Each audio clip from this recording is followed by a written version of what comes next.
everyone. This is Janine Strong, and you are listening to Keeping It Real with Janine. Every 2 weeks, I have an inspiring conversation with an ordinary person leading an extraordinary life. Today's inspiring and interesting conversation is with Dr. Stephen Forrest.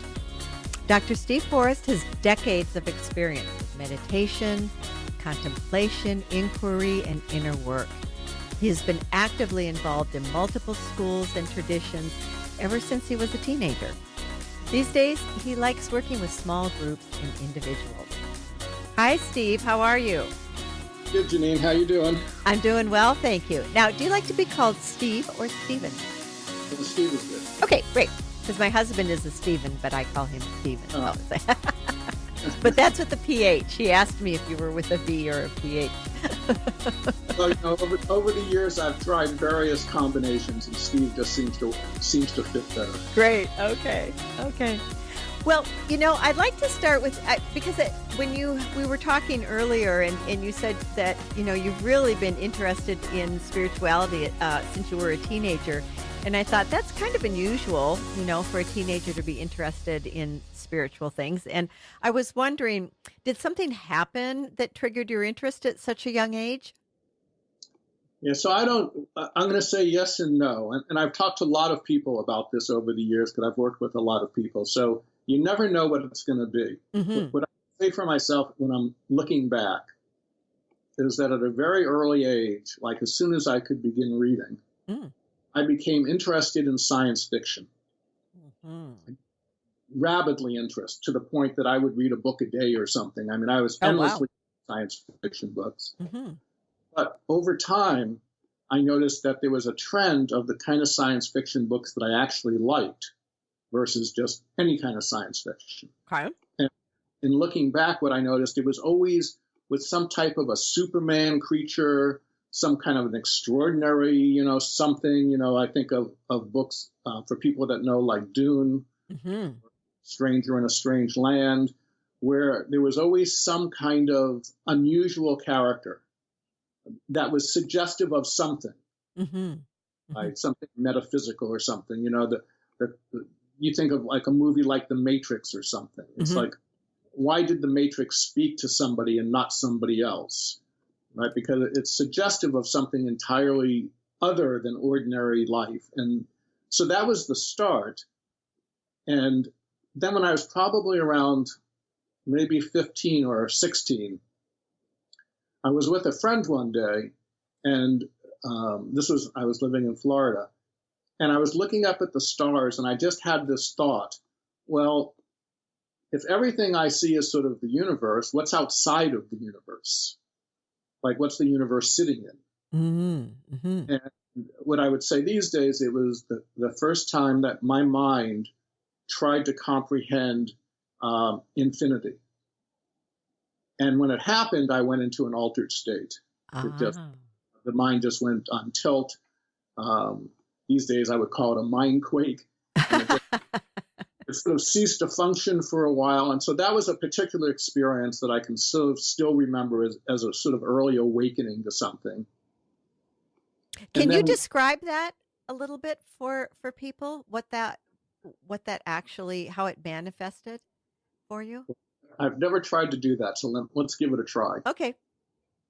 Because I actually do this with people a lot, and we could get into that. But in the schools that I grew up in, they would call it a shock, mm-hmm.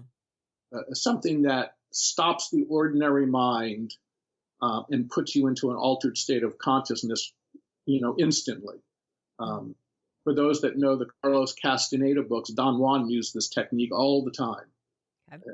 It was a classic part of what he did. So what happens is let me do another analogy too. For those that know the movie The Matrix, it's the black cat moment. Mm. It's where you're going through ordinary reality, which is really kind of like you're living in a virtual dream. And suddenly the dream shatters. It no longer makes any sense at all. Right? Whatever the dream was that you were having suddenly comes to a screeching halt. The mind usually stops. There's just like this empty black spaciousness.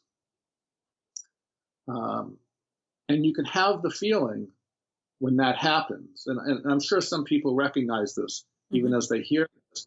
You can even have this feeling of like falling, Mm. like the ground just came underneath your feet. Somebody pulled out the carpet. Okay. And so suddenly, instead of being oriented to the world and the scene that you're in, the orientation goes away, the solid ground goes away. And so there can be this feeling of spaciousness and emptiness. And for some, they have this feeling of falling, which also, for some, often leads to a feeling of fear or panic Mm-hmm. because the orientation is gone. Mm-hmm. Mm-hmm. Now, does this tend to be like an aha moment or a like a permanent change? Yeah, this is more than an aha moment. Aha Okay. moments are great, and we could speak and you could tease apart an aha moment. Mm-hmm. Um, but this is so. Let's use an analogy. For Sure. thousands of years, people believed that the Earth was flat, Mm-hmm. and then imagine somebody who totally believes that goes up in a hot air balloon or an airplane, and they look down at the Earth. They're changed forever. Mm-hmm. Their paradigm has shifted forever. You can't unsee that the Earth is round. Although I suppose the flat earthers somehow managed to do that. But nonetheless, for most of us, you see the Earth is round, and that's it. That's now changed forever. Mm-hmm. Mm-hmm. It's similar, and we may get into this later. But for some people, when they do hallucinogens, Mm-hmm. you can't unring that bell, so to speak. Got it. Right. So that's what I would say is some of these early moments for people where their mind suddenly comes to this screeching halt, and now they're sort of left in this empty voidness. Even though that goes away, right? Ordinary consciousness will come back. It's hard to forget that. And because of that, at least for some people, they'll now begin to wonder about that and be curious about that and begin to explore paths how to get back to it. Is that what happened to you? I would say so because I began at that point meditating. I started with TM, Mm-hmm. Mm-hmm. and I was one of those people that, I mean, I didn't know anything about it. It was just a friend of mine said, "Hey, let's go do this," and I went, "Oh, okay." Uh, and and from the very beginning, I would do my mantra and I would go into transcendental states. Mm-hmm. I mean, it happened all the time. And I don't know how common that is, but it happened all the time for me. So I was totally sucked in at that point. Mm-hmm. It And was my how would you define a transcendental state? well, looking back on it, I mean, this sort of a trance state. That's why I like the word transcendental at that point. Um, what would happen for me is I would be in an ordinary state of consciousness. I would close my eyes, and the world would disappear. Mm. I would disappear, Mhm. and 20 minutes later, I would reappear, and I'd be blissed out when I reappeared. But I couldn't tell you anything about what happened in between. Interesting.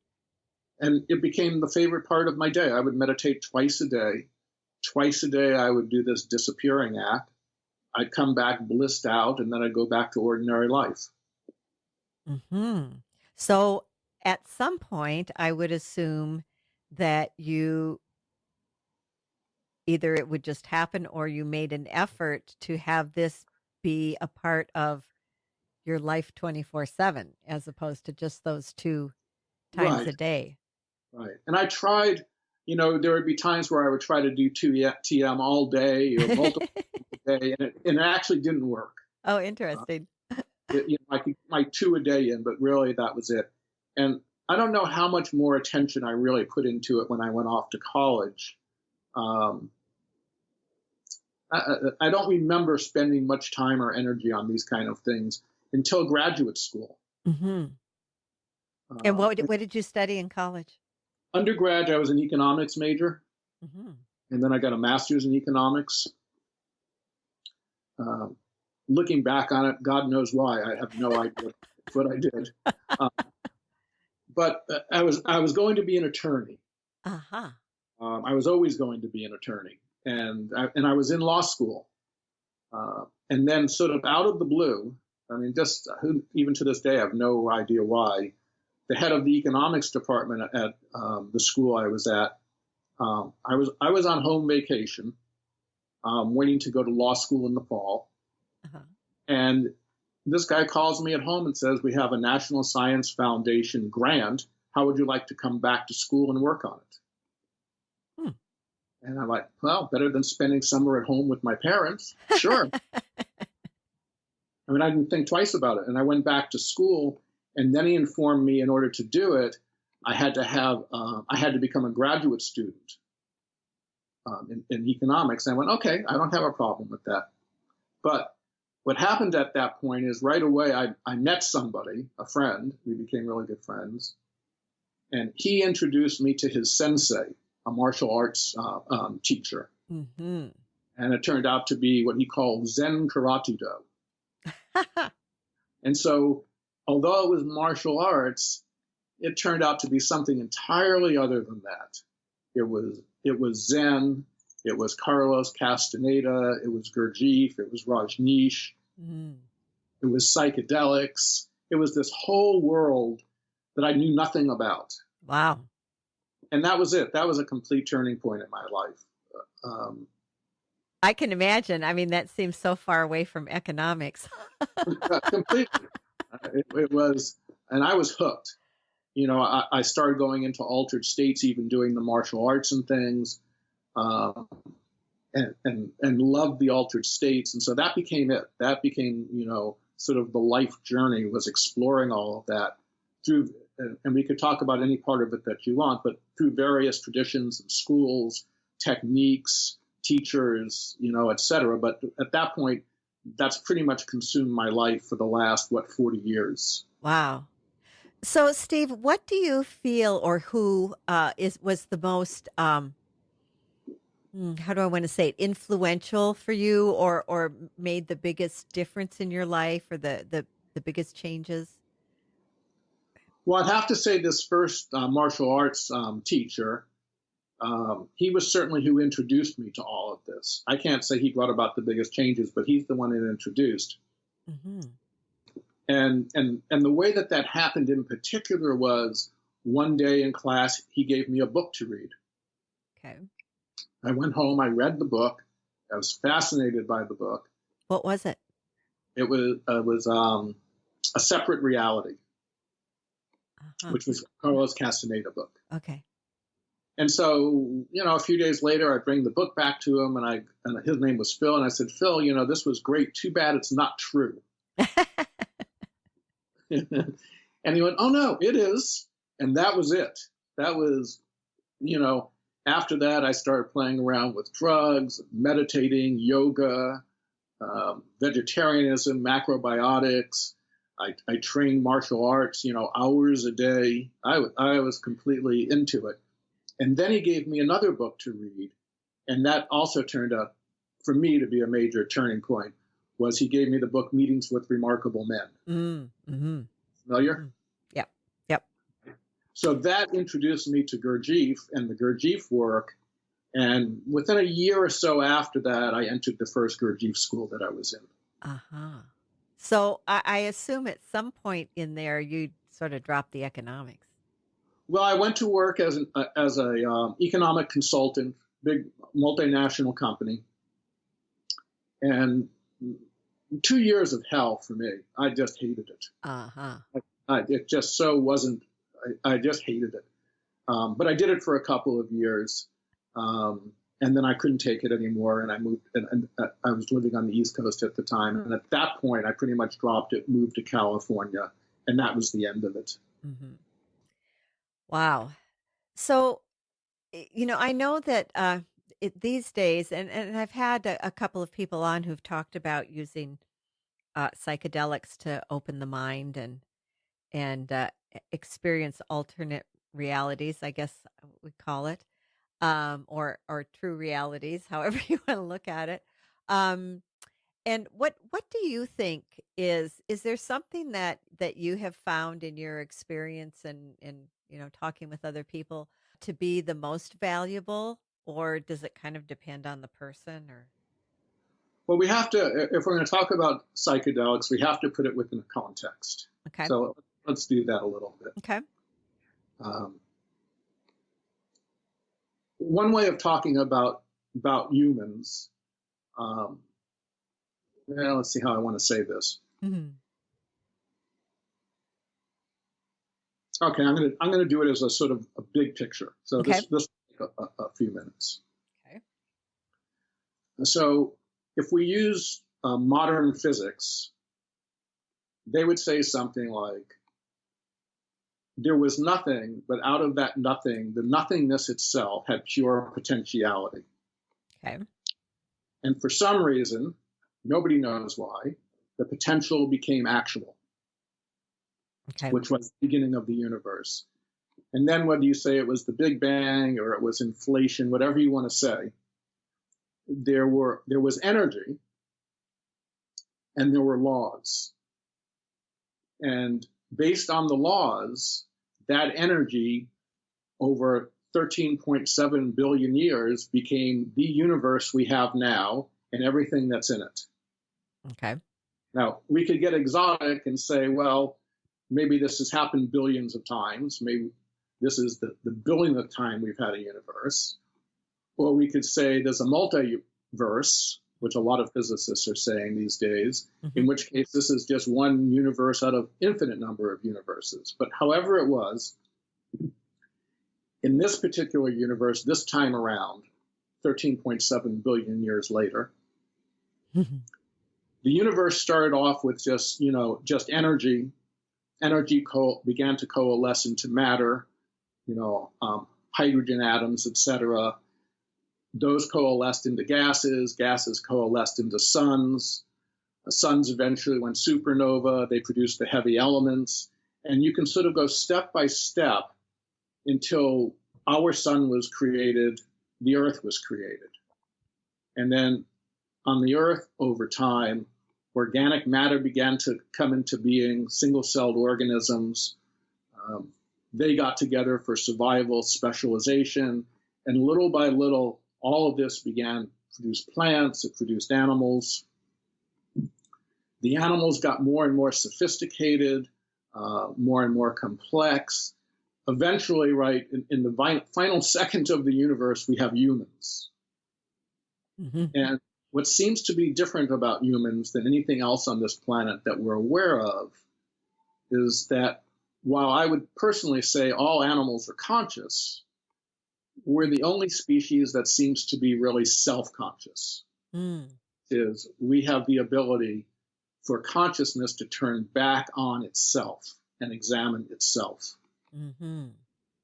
And because of that, when consciousness turns back on itself, the very act of doing that begins to produce alchemical changes inside of our organism. And as that begins to happen, we begin to experience altered states. Our consciousness expands both to the more microscopic levels and to the more macroscopic. In other words, it's like a light bulb getting brighter and brighter. A human becomes more and more conscious. Okay. Okay. So then what we have is a human that's conscious, but behind the consciousness is what I would call an awake, aware intelligence.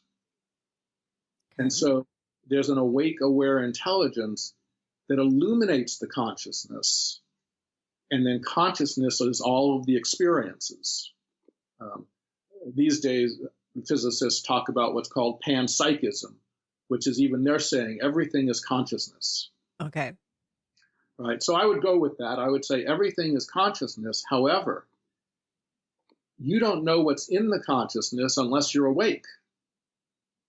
So awakeness, an illuminating awakeness, is prior to consciousness. Okay. So there's an illuminating, awake, aware intelligence that's illuminating consciousness in all of its content. And you could say waking up, although there's degrees of waking up, one degree of waking up is to wake up to your own consciousness. It's like, I'm here. Wonder what that is. So that's one degree of waking up. Okay. You could wake up prior to consciousness, which is to that intelligence that was there prior to the consciousness. Okay. So let's come back to the consciousness for a moment. Mm-hmm. Most people live relatively unconscious lives. True. Right? But some, for whatever reason, are called to begin exploring their own consciousness. Mm-hmm. Right? And hence many of the spiritual traditions and religions and shamanic things, right? There's endless things that sort of explore that. Mm-hmm. And then what often begins to happen is people become enamored with the content of the consciousness or the state of the consciousness. Mm-hmm. And that may be it for the rest of their lives, which is basically chasing experiences. Okay. It's a good way of putting it. And, whether it's, Sufi dancing, spending hours chanting, etc., doing hallucinogens, you can do lots of things to alter your state of consciousness. It doesn't change you. That is, the awake, aware intelligence is unchanged by any of this. But you can change the experience that you're having. Right. Right. So I have friends, I say they're basically, in Disneyland, Mm-hmm. from teacher to teacher, technique to technique, retreat after retreat, going for the next experience, the next ride at Disneyland. Right. But in the end, what's changed? Exactly. You're having all of these. I had a discussion with a friend about this the other day. In fact, you know her, Dr. Beverly Marks-Howe. We were talking about that, like she and I have been to so many seminars and workshops and experiences and retreats and had so much. It's been great. We've had a lot of fun. Sure. But, what's really changed? Exactly. And if I look back at myself and I look back at friends that I've had over the decades and et cetera, almost nothing changes. Mm-hmm. They're the same people they've always been. Mm-hmm. And I'll give another example. Not long ago, one of my good friends from college, who I hadn't talked to in 40 years, contacted me. Mm-hmm. Now, you got to remember, I've been doing, 50 years of meditating, inquiry, release work. Heavily involved in esoteric schools, right? Mm-hmm. 2 minutes into the conversation, he goes, same old Steve. And I'm going, no, that can't possibly be. How can I be the same old Steve after all that? But the point is, the personality doesn't change much. Your tendencies don't change much. Mm-hmm. What you like and dislike doesn't, because that's not the spiritual journey anyway. It actually has very little to do with that. I would say the true spiritual journey is waking up to what you are, which is prior to consciousness. It's not about changing the content of consciousness. Okay, just say that all again. I think that's important, please. Right, because you can go on retreat. You can have whatever experiences you have. You can feel really awake. You can see images. You can speak to God. Mm-hmm. And the retreat is over. That all disappears, and you're just you. Mm-hmm.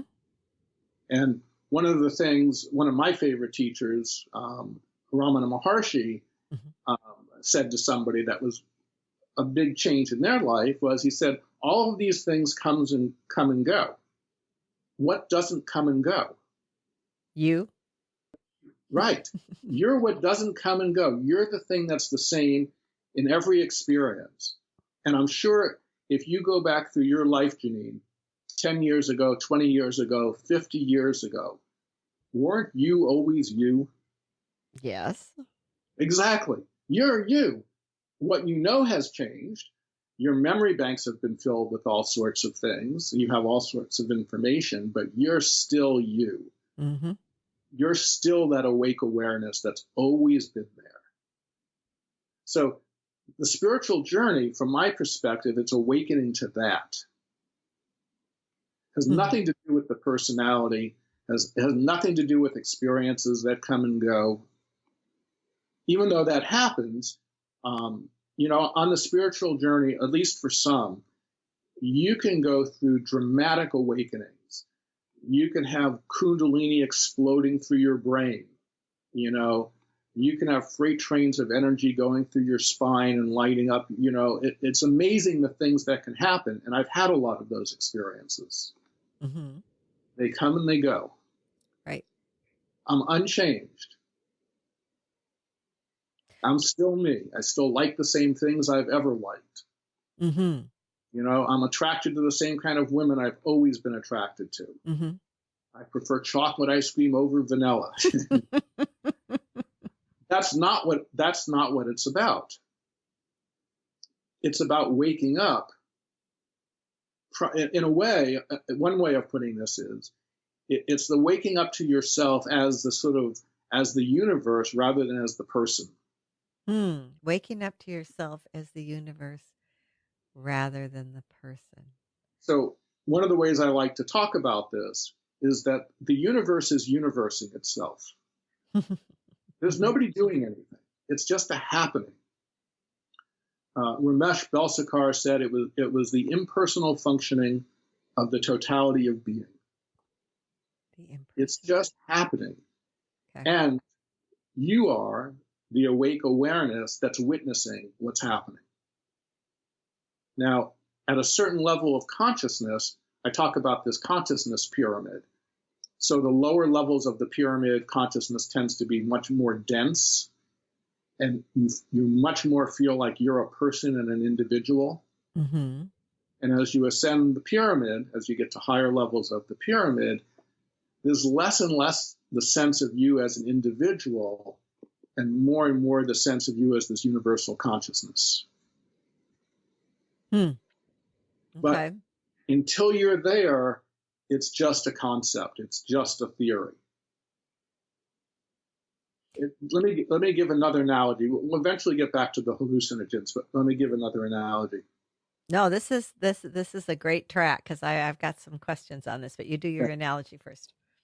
So imagine you're the fruit on a tree. Mm-hmm.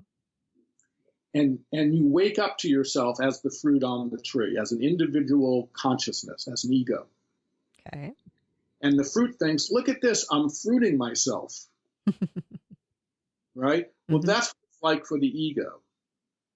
The ego thinks it's egoing itself. But really, the fruit is part of a branch. The branch is part of the trunk. The trunk has roots. The roots are in the earth. The earth is part of the solar system. The solar system is part of the galaxy. There's nothing doing anything. Mm-hmm. It's the whole universe doing it. Mm-hmm. Part of the waking up process is more and more the realization is the universe is universing itself through an individuated body-mind consciousness. Mm. You're not doing it, it's doing it. Mm-hmm. You're not creating your life, the universe is creating the life. It's just happening. And so more and more, as you sort of ascend these levels of the pyramid, more and more that's realized. Got it. That's what really begins to shift. It's your sense of identity begins to shift. It's not sort of changing yourself. So all of the work on improving yourself and actualizing yourself and all of these things, there's nothing wrong with any of that, but that's not what we're talking about. Right. But it seems, excuse me, it seems to me that one of the reasons that everyone is on this journey, shall we say, is to change themselves, to be happier. Okay, so you bring up a great point. Probably since the beginning of mankind, there have been, let's say, two roads to happiness. Okay. There are those that believe that happiness comes from having stuff or doing stuff or being something. Mm-hmm. I'll be happy when I'm president. I'll be happy when I have $1 million. I'll be happy when I get rid of this headache. You know, I'll be happy when I find the perfect relationship. Right? Mm-hmm. Yeah. Yep. I'll be happy when there's no starvation on the planet. I'll be happy when there's, and so they're always looking outside themselves for the source of happiness.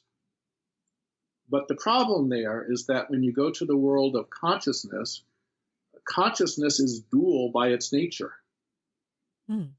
You can't have on without off. True. You can't have happy without unhappy. Mm-hmm. You can't have pleasure without pain.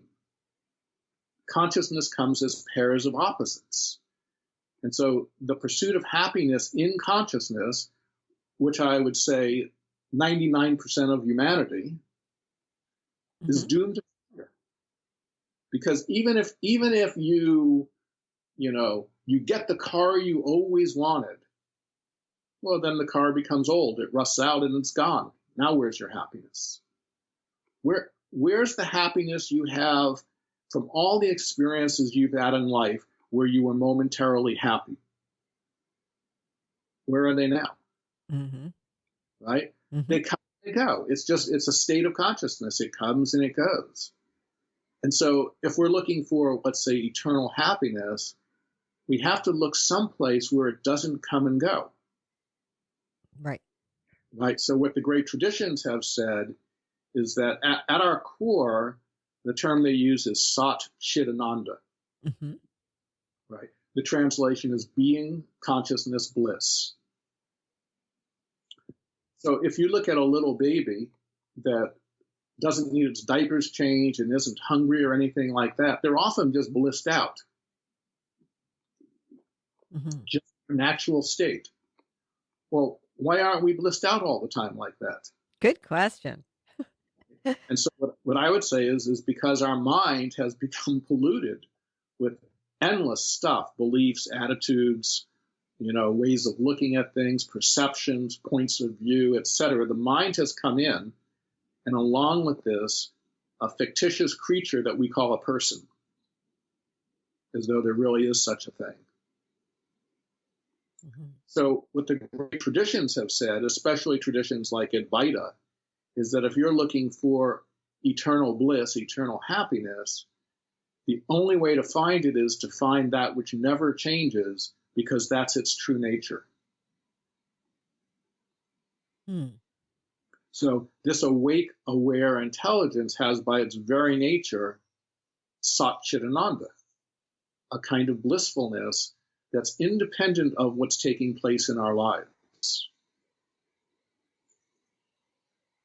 Because whatever's going on in our life is going to come and go. There's Right. nothing that isn't going to come and go. Mm-hmm. Mm-hmm. That's true. I remember watching the Super Bowl 2 or 3 years ago, where this team was, I think the score was 28-3 in the third quarter. Mm-hmm. Right. So they're obviously going to lose the game, and they're going to be devastated. And the other team is so excited, and you can see everybody, shouting and high-fiving each other on the sideline. Well, by the time the game is over, the team that was down won. Complete opposite experience. And watching these guys and watching them being interviewed, they were so high. They were probably as high as they're ever going to be in their entire lifetimes. Mm-hmm. You know what? The next day, it's all gone, and it's just a memory. Mm-hmm. Now what? Now where's my happiness? That was yesterday. Where's my happiness today? So what's the answer? Well, what the traditions have said is you have to find the self.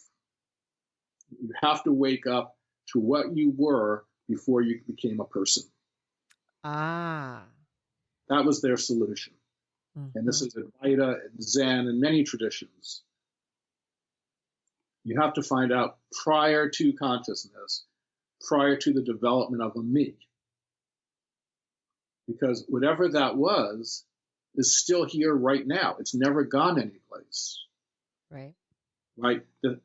When we said earlier, it's like if you remember yourself 10 or 20 or 30 or 40 years ago, it's always been you. You're the awakeness inside that body mind. Mm-hmm. However, in my experience over the years, very few traditions talk to this. Very few teachers talk to this. most of them that I've come across with, and most of their technologies, their various mantras, their various dances, they're all of the drumming, whatever it is. Most of them are aimed at altering your state of consciousness. Mm-hmm. However, as soon as you stop doing it, your consciousness more or less goes back to where it was. Which really sucks. I agree. I mean, it's. I've certainly been in certain states that it's like, oh God, let me just keep this state forever. Mm-hmm. Yeah, there's no state that isn't going to come and go. It just isn't like that. I mean, to me, it's kind of like you wake up in the morning. This happens to me a lot. I wake up in the morning and I love my bed. It's cozy and the window's open. So there's, it's cool in the room. And I'm just Yep. sort of in this sort of partially here place. And, Yep. I'm like, I don't want to get up. I want to stay in this place. I don't want to just start doing, get up and start doing my morning chores. And I mean, you're in that hypnagogic state mm-hmm. where you haven't coalesced yet into a me, mm-hmm.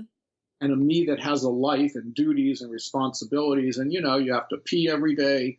You got to eat every day. It's like endless, right? Just taking care of the organism. Yeah, it's a lot of work, frankly. Right. It's like endless. It's like enough already, right? So you're prior to that. Sometimes when you wake up in the morning, I have no idea who I am, where I am, what I am, nothing. Mm-hmm. It's just awake. I love that space. Mm-hmm. And then you can watch the mind starting, right? It'll begin to tell you what you have to do today and where you are in this. And before you know it, yeah, you're back in this virtual reality being created by the mind. Mm-hmm. And unless you work against that, that's where you'll spend the day. Mm-hmm. The wake-up journey in a certain way is against nature. It's against the momentum of that. Interesting. So if we can't, if we can't be happy all the time or feel good all the time or, whatever the dual dichotomies are, Right. how do we be okay with what is? Right. So I'll give you from my own experience and from working with others. Okay. And I certainly didn't come up with any of this. I mean, I've had teachers and teachings along the way. So if the mind is still, I'm fine. Mm-hmm. I got no problems. Mm-hmm. And so the more the mind is cleaned out, the less reactive the mind is, the less opinionated the mind is, the less busy the mind is, the freer you are, the happier you are. So I would say, for instance, my ordinary state, although God knows it could change tomorrow, but like what I call is on the positive side of neutral. Everything's fine. Mm-hmm. Then from everything being fine, some days, yesterday was one of those days, I sort of find myself in a bliss state. Can't tell you why. It just came. It was there for a while. I enjoyed it. It left. Other days I wake up in the morning and the body-mind consciousness is contracted. It's not in a happy place, right? Mm-hmm. It stays as long as it does, and then it goes away, and we come back to this sort of positive side of neutral. But along the way, I mean, I've done thousands and thousands and thousands of hours of inquiry and release work and things to free the mind, right? To see the biggest, right? To see the biggest triggers and dissolve them, to undo mommy's stuff and daddy's stuff, to undo things like, well, the world should be different than it is, mm-hmm. right? I mean, things like that, you'll be unhappy the rest of your life. True. Right? If you go about thinking, well, he shouldn't be our president. It's like you're going to be unhappy for years. Especially if he gets in for another 4. Exactly. If he gets right. There shouldn't be war. Mm-hmm. Says who? So good point. right? See, if you could undo a lot of the mind's nonsense, you generally find yourself in a much more peaceful, happy, contented place. You have to undo the attachment to the mind by seeing the mind as basically a mechanism. Can you explain that a little more? So the mind is just sort of an apparatus that does stuff. Ah, okay. But in most people, it does you. Right. And wherever it goes, you're going with it. Following like a little puppy. Exactly. Right. But over time, as especially if you do a lot of meditation or something, and you begin to watch the mind, you become the observer of the mind, the witness of the mind. And if you begin to witness the mind and you begin to see how it operates, then you can begin to manage the mind. I talk about sometimes having good mental hygiene, learning how the mind operates and then managing it appropriately. And that's a whole topic even in of itself. And I'll give a simple example. Okay. How many times during the day do you or the people that are listening begin to think of somebody and then begin to talk to them in your head or even argue with them in your head? Right? Well, simply from my standpoint, not allowed. That's poor mental hygiene. So one comes to a decision. You develop a part of the mind, which I just call the manager. Its responsibility is to manage the rest of the mind. And when my mind begins to start to have an argument with somebody, it's like, we don't do that. Nobody gets to be inside this mind but me, period. There are no other beings in here. If I want to talk to somebody, I'll talk to them, but they don't get to be in my mind. And if you take that on as an agreement with yourself, over time, that entire part of the mind drops out. It just doesn't happen. Or if it does happen, you're instantly catching it and just put an end to it. Right. And not just that, but there's many things. The way that people loop in their minds. They have a series of thoughts that sort of go in a loop, and then they think the same series of thoughts again, and it's just over and over and over, and it's like, so part of good mental hygiene is no looping. I call it spinning. Same. As soon as you catch it, it's over, done, complete. I don't go there. So part of the spiritual journey is you have to develop, again, what I'm calling an inner manager. Other traditions have other names for it. The Gurdjieff tradition called it a deputy steward and a steward. You have to develop a part of the mind that sort of stays alert and manages what the mind does so that the mind doesn't run you. Right. So you have to be able to witness or observe. I think that's kind of the first step, isn't it? That Exactly. You are catching yourself. I mean, sometimes I'll start. I'm doing way better. I've been really working on it, and actually, I've been working on it with one of my guests. She's been helping me. I don't spin near as much anymore. It's just such a relief. But you have to be able to catch yourself and see that you're doing it. See, in the Gurdjieff tradition, there was many values in that tradition, but the tradition starts off with you have to remember yourself. You have to self-observe yourself. You have to get to know, and what we're saying by self there in a certain way is you got to get to know your mind. You have to know your habits. You have to know your predispositions, your tendencies. You have to begin to see what's going on. Don't change anything, but you have to begin to witness all of this and see what's going on. And the more you see it, usually, the more disgusted you become. And then you have to start taking action. You have to begin to manage this. So if you're asleep, the ordinary state for humans, you can't do that. But as soon as something wakes you up and suddenly there you are, from that moment on, you can begin to take actions for as long as you're awake. And as I said, it's good to have certain rules for yourself so that you instantly can catch what's going on. It's like, oh, wait a minute, I'm looping. Let's stop. Mm-hmm. Mm-hmm. Talking to somebody else in my mind. Okay, stop. I'm arguing. Here's another big one. The universe is the way it is because it's the way it is.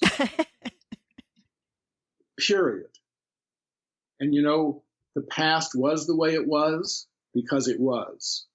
Period. Mm-hmm. So any argument I have with anything that was or is, that's me.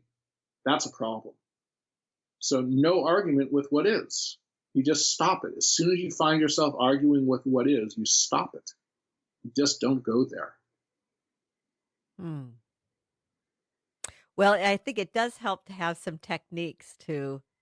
I have 3 specific ones that I use that work for me when I start doing that. So what are they? Well, one is a really fast way of using emotional freedom technique and tapping, Yep. and just saying it comes from Robert Smith. And it's just doing a few of the points. You don't have to do many. And you're just saying, I just say, let it go, let it go, let it go, let it go. And then you take a deep breath and you hold your wrist with one wrist with the other palm of your hand and say, take a deep breath and say peace. And that really works for me. Okay. And then, Selena also, she taught me, she said, when I'm spinning about the way things are that I don't like, um, she has me do, wouldn't it be nice if, and of course, she actually didn't think of this, but I thought, well, that's a Beach Boy song. Wouldn't it be nice? Da, da. So I do that and it makes it fun. It makes it funny. I'm like, wouldn't it be nice if so-and-so would, do something different? And it works for me. Right. So I have a mantra that I use that's similar to yours, which is release, relax, let go. Release, relax, surrender. That's good. That's good. I like that. It's the same idea. So I find, just like you, it's good to already have these ready for you. Yep. Right. They're trusty little tools. And I like emotional freedom technique. I've used a lot of it. I like it a lot. It's good to have these little tools that are just ready for you. Mm-hmm. Mm-hmm. Well, I'm going to use the tapping with the release, relax, let go. I like that. It's a great one. Mm-hmm. When I've taken groups on hallucinogenic journeys, mm-hmm. that's the mantra that gets drummed into them before the journey. No matter what's happening, which is just the content of your experience, no matter what it is, release, relax, let go. Mm-hmm. Right? Just release, relax, let go. That's awesome. In fact, what just came to me, what I'm going to do is when I do upload our conversation, the blog newsletter that I do the week after, I'm going to share how to do that, because the way of doing this tapping, it's so simple, and you don't have to, like when I first learned it with Gary Craig, you had to do all these statements and it was very complex, and this is so simple, you can do it in like 15 seconds. And so to use your release, relax, let go, and I'll show people where the points are, and so that they can easily do it, because I found it just works so well. Yeah. Yeah. And I do a little tapping routine from time to time. It's on my head, but I also don't use any of those statements. And I can just do it in a matter of seconds. Yeah, because when I first learned it, I mean, you had to go through there were a whole bunch of points on the hands you had to do, and you had to come up with the kind of the proper phrase that connected with what was going on. You didn't have like a universal phrase. Right. And I'm sure that, if you want to get into deeper kinds of things, then there are people doing all kinds of versions of EFT that work well, but for in the moment, you want to stop spinning or looping, and you want to just quiet your mind. And I will also, I'll test it by trying to think about what was bothering me, and there's nothing there. Right. So I agree. I'm very reductionist in a certain way. Mm-hmm. You want to be able to take things and make them as simple. So, I do functional medicine, right? I've done that for a long time. There's a doctor in front of your name. You might want to tell people what you do, that because that's not your economics or Right, right. I'll just mention that we don't have to go off into that. So sure. I do functional medicine. I've done that for 35 years or so, which is basically doing Western medical intervention for, every condition you can think of. Hmm. And we use a lot of supplements as part of what we do. Hmm. And I came up with a term, minimum effective dose. Mm-hmm. What's the minimum that you need to get the result you're looking for? And so when it comes to emotional clearing techniques, same. What's the minimum effective thing that you can use that just works for you? Mm-hmm. Because if it's complicated, you'll stop doing it. If it's long, you'll stop doing it. Yep. Right? You will. It's just not going to work. Mm-hmm. You, It's sort of like many people know this one, but years ago, if my mind says something that I don't agree with, I just go clear, clear, clear, mm-hmm. or release. Mm-hmm. I go release, and I've built into my unconscious mind that when I say release, something happens inside. So it's simple, it's direct, it's fast, and then I can move on. I've seen really complex techniques and technologies, and they may be good and effective, but nobody's going to do them. Mm-hmm. Right. Not for any length of time. Yeah. I think you go into it with with a good intentions, but if it's complex, it makes it hard to really make it a practice. Right. And I would say of the spiritual technologies as well, I've done complex things over the years, but these days it's very simple. It's about as simple as it can be. Mm-hmm. Mm-hmm. And I think that's how it goes sort of as you go up the pyramid, there's less complexity because you're getting closer to the source. Right. Right. You think of the universe from the beginning till now, there's certain things we could say about the universe. You'd have to say that the universe, and I'll anthropomorphize it, but the universe loves complexity, Mm-hmm. and it loves novelty. Mm. Right. And so the universe has become more and more complex, more and more novel as the billions of years have gone on. Well, if you're trying to realize the source from which all of this came back from, well, then it's going to be less complex, less novel. Mm-hmm. Right? It's going to get simpler and simpler. That makes sense. Mm-hmm. And so the techniques that you might use at the beginning of your journey, which might be the perfect techniques at the beginning, they may not at all. In fact, they're likely not to be the ones that you need later on. Mm-hmm. Okay, so that leads into, because I wanted to just touch on this topic before we wrap up. I mean, we could go on forever. There's just so much Sure. good stuff here. Thank you so much. I really appreciate your sharing. Because I've often thought of myself as like a dilettante because I've done so many different things, and I've thought of it at times in a negative way, like I should stick with one thing. And you and I had talked about that a little bit, and I wanted you to touch on that about being willing to let go of whatever, say, method, or practice you're doing to move on to something else. That maybe there comes a time when that's no longer serving you, and it's okay to do something else. Right. So this is not such a simple thing in a certain way, but I'd say that there's two major aspects of this, and I see both in people. Mm-hmm. One aspect is, especially these days, and I live in California, so God knows, a different teacher every weekend, a different retreat every weekend, a different mantra it's endless. Mm-hmm. So to me, more or less what that's doing is, if you think of the consciousness pyramid, you're not on a particularly high level of the pyramid, and all you're doing is moving from one room to another on the same level. Okay. And you're not going any place. Mm-hmm. It's all the same. Yep. It really doesn't matter. It's all more or less the same. So, and maybe that's all somebody's going to do in any particular lifetime. It's not a judgment about that. It's just not going to take you any place. Mm-hmm. And I have friends who have been doing that, for 5-6 decades. This latest teacher, and it's like, whatever. They're all the same. It really doesn't matter. Mm-hmm. What I would say is this, that there are aspects of the journey that are somewhat universal. and they sort of have to be worked through, not in any particular order, but they kind of have to be worked through. Okay. Things like you have to remember yourself. Okay. Mm-hmm. You need to have willpower. Mm. Well, somewhere along the line, you need to develop willpower.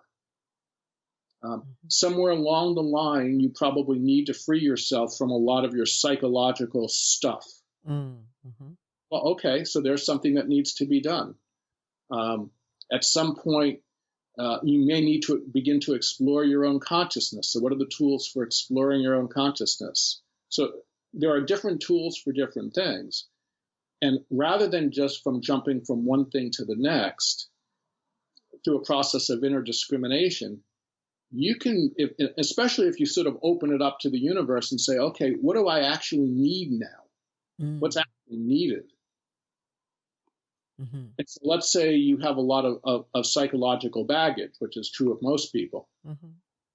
You may realize that what you need is a psychological tool or school or teaching for a period of time. Mm-hmm. And so you go and do it, and you stay until it's time to move on. And if you're talking about working with your psychology, that might be, I'll just in general say 7 to 10 years of really deep inner work. Mm-hmm. Get the job done. At the point where you've sort of more or less gotten the job done, well, now it's perfect, not only perfectly fine to move on, it's probably time to move on. Mm-hmm.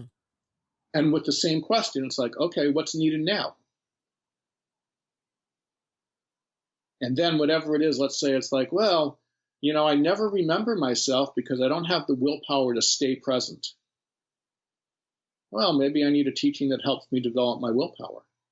Mm-hmm. Right? And I need to do that as long as it takes until I develop the willpower. Mm-hmm. Right? So rather than jumping from seminar to seminar and teaching and all of this stuff, you begin to sort of, as I said, through a process of discrimination, realize what seems to be needed next. Now, often, and I would say this was probably true for me, I didn't necessarily know what I needed next, but I recognized it as soon as I came across it. Mm-hmm. Good point. Right. In other words, I was doing whatever I was doing, and some part in me, and I can remember this, many times, it was saying, okay, this isn't quite doing it now. What's needed? I don't, it's like, what is it? And then something always seemingly miraculous, Mm-hmm. Some synchronistic something just shows up, and you just know it. Yeah. And that's the next 10-year phase. Mm-hmm. So, somewhere around year 8, 9, 10, you begin to go, I don't know, I seem to be done with this. This isn't, well, I wonder what's needed now. Mm-hmm. Boom, the next thing shows up. Right. Okay, that's good. Thank you. So I've got one last thing that I want to ask. Do we have free will? No. Yeah, you sound like my husband. Okay. Yeah, it just doesn't exist. But let's just open that up a little bit. Okay. So if you look at the consciousness pyramid, at the very bottom level of the pyramid, you are a victim. Okay. You were born into a family, that was born into a community, that was born into a religion, that was born into a country at a particular time and space, in a certain point of the evolution you had no say over anything. Okay. One kid is born in Africa, another one is born to a billionaire. It just happens. There you are. And you're a victim of it. There's nothing you can do. At 2 years old, 3 years old, 4 years old, you have no say over anything. Mm-hmm. Somewhere along the line, you begin to realize that your experience of life is generated largely by your own mind. Okay. And when you begin to realize that, then you can begin to realize that if you change your mind, you'll change your life. Mm. And hence, you're very familiar with things like NLP. Mm-hmm. And all of these things which are really designed to help you change your mind. The secret, right. All the manifestation teachings, etc. Change your life, become the master of your fate, the captain of your ship. Well, that's a higher level of the pyramid. Absolutely higher than somebody who's a victim. Got it. Yep. However, if you continue to ascend, you begin to realize that you don't create your thoughts, they just happen to you. The impulse to change your thought isn't self-created, it happens to you. Mm. Your existence happens to you, your consciousness happens to you, and little by little you begin to go, well, this is just happening. And even if you look at the word free will, you could ask the question, free from what? Right? Free from what? Are you free from gravity? Are you free from your genetics? Are you free from your education? Are you free from what you know? That's one side of the equation where you're clearly not free from any of that. Right. And to say that I have free will, well, now I'm taking myself to be a person again. Well, I dare anybody who's listening to find their person. Take a moment now, after they finish listening, and just sit down and find you. That's all. Just as, right? You're there, so that shouldn't be a problem. Just sit down and find you. Find the one who's going to exercise free will. I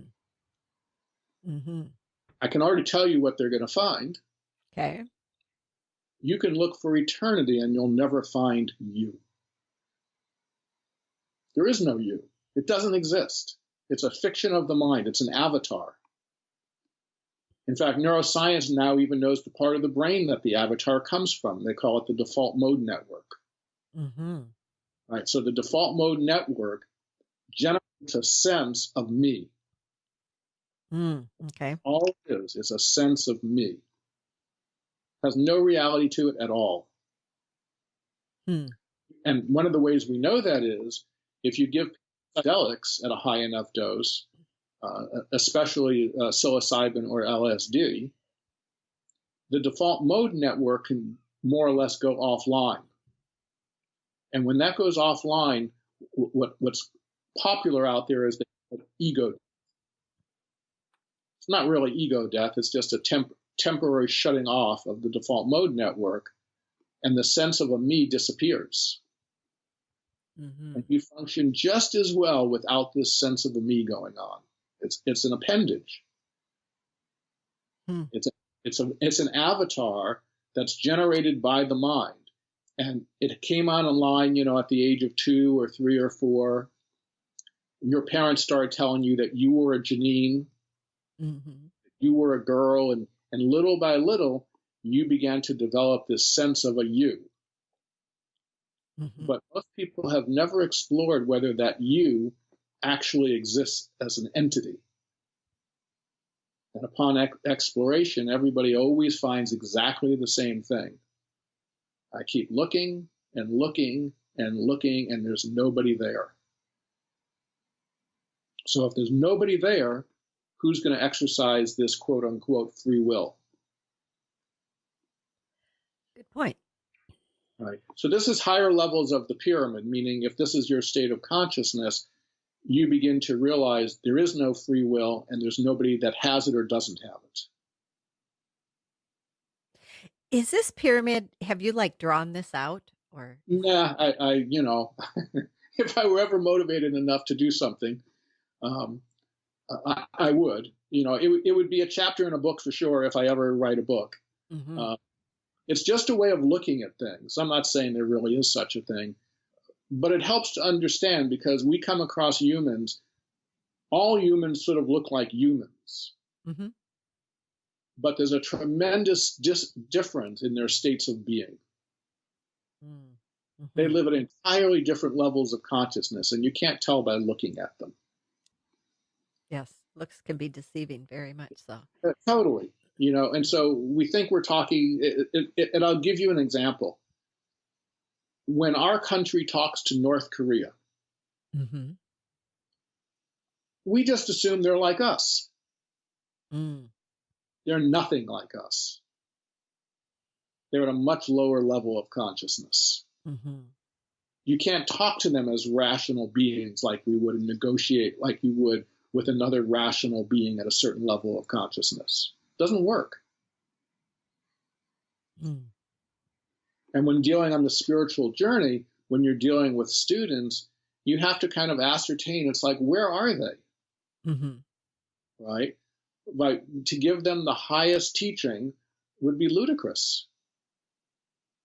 They're not at a state where that would be of any value to them. So the idea is always to go up to the next level of consciousness. So what's needed, and that's for us as well, whatever level of consciousness we're currently residing on, what's needed to go up to the next level. Mm-hmm. Right. Right. Otherwise it doesn't stick.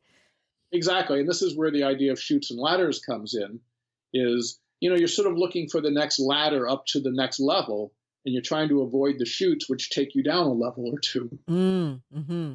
Good analogy. Wow. Well, I can see that we could have another conversation and continue along this line, because there's so much valuable information here. And I can imagine that others like myself would like to go deeper into it with you. So I'm happy to do that. Sure, I'm happy to do it. We can do it from time to time and just see, we're picking a topic or an area that we want to explore. Great. Okay. Well, I think this is a lot for people to, shall we say, chew on. And I would imagine that some people might even want to listen to it more than once, because there's a lot here. Thank you so much, Steve. I really, really appreciate this. This has been, I think, very enlightening and thought-provoking. So I really appreciate your coming on, and I really appreciate what you have to offer. Sure, and I'm happy to do it, and part of, I heard this from another teacher today, and I sort of agree that the further up the pyramid you go, there's more and more desire to be of service in a certain way. Yeah. Especially in the wake-up part of the journey. Mm-hmm. Mm-hmm. Yes, I would agree. Well, thank you. We will talk again. Sounds good. You take care. You too. Thank you. Bye. Bye. The podcast website is realjanine.com, where you can listen to and download episodes, and you can sign up for the very informative Real Janine biweekly newsletter. And remember, Janine is Janean. Please subscribe to Keeping It Real with Janine through iTunes or your favorite podcast provider. Do you know others who would benefit from my conversation with Steve Forrest? I'm pretty sure you do. Please share the love. It can only help. Thanks for listening. Take care, and